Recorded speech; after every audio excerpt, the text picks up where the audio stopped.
What's up, everybody? It's your girl RyAnn, Rise to the End, and we are here today celebrating my second self-published poetry book, Situation Volume 2. I'm just so excited to be here. Oh my God, the outpour of love has been amazing, and I have no words. Let's get lit.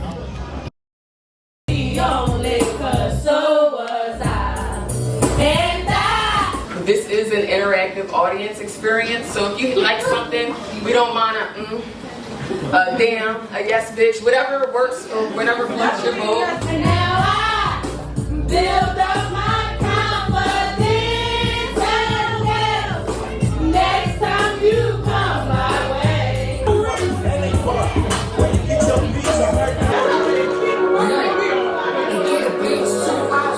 So for this first piece, I'm just working for this piece for tonight. I'm gonna call it "Can I Vent in Poetry?" So one of the lies I've learned to believe is that time will heal all wounds. Talk about it, sir. Well, somehow along the way, my fucking clock broke and wounds turned into permanent scars that make me question if the guys out here set a timer on their stopwatch for right after we get synchronized. You know those situations where you think you're moving forward only to move backwards? I call it that daylight savings type of love. And as a woman with a biological clock whose alarm is about to go off, by the way, just don't have time to heal from niggas who only wanted to invest 12:30. And don't ask me the last time I had butterflies in my stomach. Man, I'm just probably turning into tapeworms that's probably nipping on a part of my stomach that controls my appetite. That's probably why I need to eat everything at once and nothing at all. And it's crazy, if I had to choose, I'd probably trade that butterfly in for a caterpillar since things seem to be only good in the beginning. And if I had to come up with an analogy, I say the dating is like a silk press on my 4C hair. It lasts like 2 or 3 days in its entirety. Just so we're clear, this has nothing to do with nothing, but both the pot and the kettle suffers from colorism in this fucked up society. It just causes our people to have psychological war with each other. See, all that increases my anxiety. So I've learned to just invest into my mental health, because trying to hide my depression is like trying to vacuum quietly.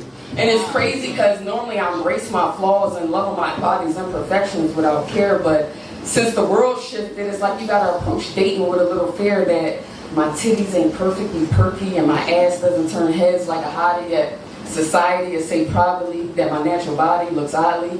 I know they say don't run from love, but the way I'm feeling, I might start sprinting from that motherfucker. I just can't do the use and abuse, the tit for tat. See, I'm a sucker to be someone's lover, so does that make me full of dreams or full of shit that's never gonna happen? So I've learned to shift my focus, to stay motivated so my goals can start snapping. I mean, I'm cool. I mean, my body's a bit fucked up from carrying other people's burdens, but now that I'm done hurting, I'm determined to apply what I've been learning, to alter what I've been thinking. See, y'all, I can feel a breakthrough making this debut as I shift past the uncomfortability of starting something new. See, when it's all said and done, I think I know what I have to do. I'll embrace being lost, because I know to switch out and do poem. I'm sweating up here because I'm getting later. Let's get to this poem. Listen. So you made to think that this is our new reality. A few weeks ago, we went from fucking and climaxing dick to climaxing and fucking, only for you to end up a fucking stranger. Not literally, but that's what I need you to be. And the views of a man that knew me and lost me, how stupid can you be? I mean, how foolish to me to give you access to nirvana between my thighs, the intellectual of my third eye. Did you ever really deserve it? I feel like you did, because your love was once all that I needed. But I won't beg you for this no more. I'm no more pleading. Wish that you would have got it right the first time and not let my tears be the only thing that would jerk you into movement and fake believing. But I bet you still think of me as much as I think of you, don't you? Don't show no emotional till I'm on the arm of another man, won't you? Still invested in this because I'm still your best bitch. I still wish that this scene would have ended a different way. Wake up you on my pillow was just another day.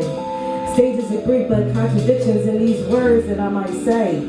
Don't know if I truly want you back or just my ego that is keeping you at bay. But until I figure this shit out, away from me you shall stay, because what my heart desires is enough for discussion nor compromise. To my demise it is to let people and things enter my space with no intent to make my soul feel anything other than liberated. Fixated on what society told me I had to accept. Only stirred chaos within my heart, knowing damn well this shit ain't for me. The people, the low vibrations, the lack of reciprocity I see. Wasted time trying to explain my views to those who are committed to misunderstanding me. Benefited none conversing with those who are seeing through lenses of settling. But while we here, I'd rather just voice to you my needs. How I love waking up feeling the fire in my heart, free in my spirit. Love and the companionship that you bring. A rage and passion in my loins that just makes you magnetic to me. Elated experiences with you that just make my world feel at ease. To be taught, to be led, to feel encapsulated in your knowledge, to come in the feeling of your innermost amorous love. And if that doesn't align with what you embody, I respectfully decline with the knowing that I will receive this shit one day. Because I've been told to be more realistic in my desires as if I don't create my own reality. So this requirement is no different. Won't convince you of this instance of you needing to be consistent, because I know what isn't for me just isn't compatible with my needs. Poem.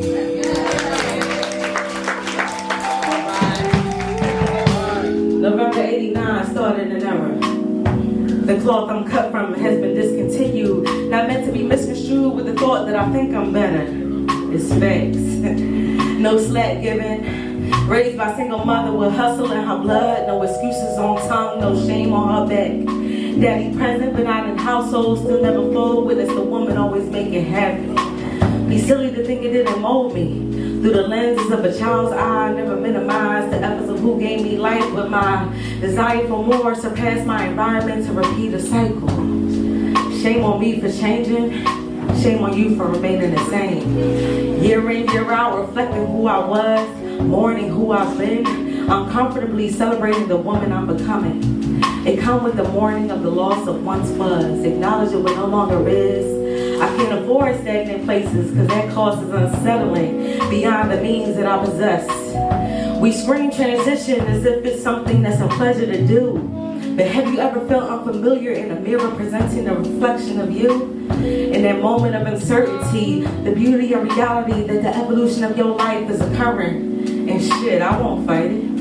Because it's advertising to get a taste of who the fuck you are. It's a 5-star rating, the growth is elating, the journey has been gold-plated. No sorrows for those who I've left devastated, while my potential is ocean-wide. The soul is Pacific deep, the intention is everlasting, the company you will want to keep. I can't front, y'all, shit is looking up for me. With the faith of a mustard seed, God had some elite plans. He saw through to the core of me. Listen, the price of my energy is expensive, I'm sorry, no more for free. Been choosing much more of myself. Your access is something I had to deplete because ascension can get deep. Listen, let's go. Take a look at my life and see what I see. Take a look at my life and see what I see.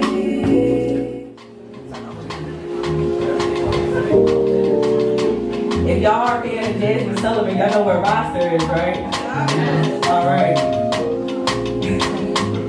I really don't care how niggas feel when I self-proclaim myself as a player. Everybody got the same 24 and 365 to change my mind, but instead y'all pride yourself on being walking deal breakers. So I practice detachment so much I could write a dissertation on what it's like to reside in the Himalayas. Even women become uneasy when I discuss my dating tactics. How I've chosen my happiness just as men do. Unwavering in my desires. Staying firm and with the choices of what I allow my body to do. And let's be clear, sorry Dad.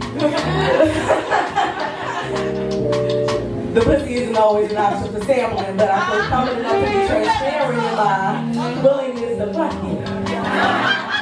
Because I've been super compromising in my previous years. Lingering and resentment of intentions unclear. Wallowing in lies, but so far you wouldn't even always code for clarification. All in the name of an immature love. Less liberating and more restricting. So I decided to take an approach that was not only wiser, but equally beneficial. Ladies, take some notes. Like you for who you are instead of what potential says you can be. Never confuse my hoes. Whether it be 2 or 3. Know my role well, best supporting actress while I run my fucking movie. Ask no questions and answer none either because Pluto reminded me before I tell you a lie, I won't tell you a thing.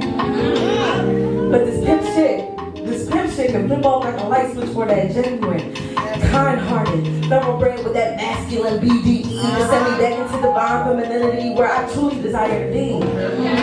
But as for y'all, placeholders, cocktails and good times, early mornings and late nights, simply ridiculous.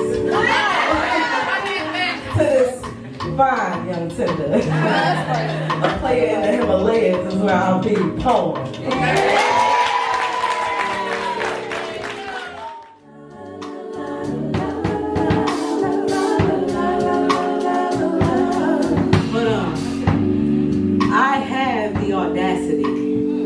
How can I be upset about your lack of value for me with the way I view me? Out here moving like I don't fuck with myself, so how am I expecting men to fuck with me? Expecting you to place me on a pedestal while my confidence lingers in the pits of hell's basement. In any case, when I accuse you to have me fucked up, just know it is I who I've had misconstrued day out and day in. I be plain sick of me. Listen. How you claim bad bitch as your flesh reflects an insecure one. Looking for confirmation in broken relationship means smoking mirrors, I ain't all of what I seem. I have the audacity to believe that without doing the shadow work for myself, I'ma have a quality man on demand like HCTV, not recognizing that the lack of quality resides within me. And no, this ain't to release the fault of men, but more so to recognize the fault within me. How am I expecting you to fuck with me when I don't even move like I fuck with me? Look past my faults because I hold the pussy in. Accountability isn't my strong suit in. Because you're the man, you must pursue me despite my internal confusion. Regardless of me falling short of my queendom. Regardless if I do not know how the power of my crown or how I reign. Because you, my king, are supposed to see the best of me. I want you to see the best of me, but I fail to think the best of me. Not realizing that the love I want ain't gonna come from no man unless it comes primarily from me. Poem. Hi, my young girl. One, I want to say I am extremely proud of you, for one. Thank you. What advice would you give a young poet like myself to keep going even when you feel like you don't have the words to write? Don't give a fuck what nobody got to say. Don't try to be like nobody else but yourself. In this poetry scene and what I learned in Philadelphia poetry scene, a lot of people try to mimic the same things in order to become something that they ain't. If you go viral or if you get praise for who the fuck you are, don't mimic that person. Be who you are because guess what? Somebody gonna feel it. And a lot of time I think that's where I struggle with the most in my early poetry. I only started putting my poetry out in 2019. I've been writing poetry since I was in high school. I was afraid of what people thought about my vulnerable thoughts. Fuck them people. Because guess what? The people that you think are gonna judge you, they have their own struggles. We're all going through something. And you never know, that one piece that you might write could have took that young girl from off that ledge. Could have took that young girl into a higher space because she was down on herself. Do what you want to do. Be yourself authentically, unapologetically, 100%. All right? All right. State your name, please. I want to say shout out to you. This is an amazing vibe. Thank you. I haven't been out in a minute. This is amazing. Thank you. But I want to ask you, on this healing journey that you are, where you think you're at right now, would you say? I feel real good, yo. I'm delivered. Who said that, Stokes? I'm delivered, yo. I move, and I think honestly, I think all of my friends and family that are very close to me can attest to this. I move with a lot of grace these days.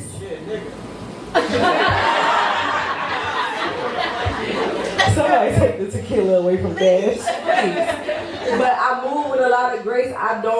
A lot of things that bothered me before don't bother me now. And I don't know if it's because of transitioning from losing someone very close to me, you really realize that a lot of shit don't be that deep. And we hold on to so much that we can't even control. We like to harbor things that we have no control over. You did amazing. I knew you would. Thank you, Bryant. First of all, did we go back to middle school together? High school. High school. Yeah, thank you so much. So I know you said the book was rooted in the lunar cycle. Yeah, 4 phases. For the 4 phases, was there a phase that you felt like you were in longer than others, or which one? Discernment. And why? Because sometimes that even when you think you're healing and you think you're done, sometimes you still allow bullshit into your space. And I think that was the hardest part about realizing just because you think this and the crazy part about hold up, respect the mic. You're Jalivia, Amber, Kristen. Yeah, I know y'all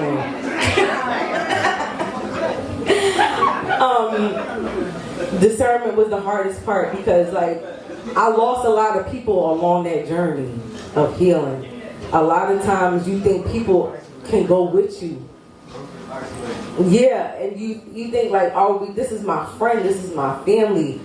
They're supposed to be here, and sometimes they're just not meant to be there, and you fighting it, and everything in your being is rejecting this person, and you're just not realizing this is God telling you, leave this person where they sit.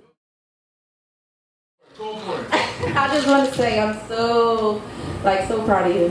Thank you. I'm so happy to be here with you on your journey, literally from the beginning of Situations Volume 1, just being a part of this whole journey. I'm so proud of you. Thank you. You motivate me. You inspire me on the days that I feel like I can't write, I can't do nothing.